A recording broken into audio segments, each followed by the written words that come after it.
ويقول لا تغرك صحبة اكثرها كلام.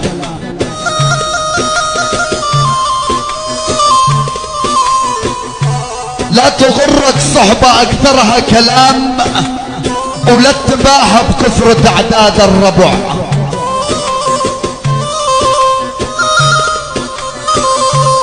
يا خويا ولا تباهى بكثرة اعداد الربع، تلقى بيهم بالحكي فيهم خيرات، وعلى المحكي ينشفها لو كانت نبع.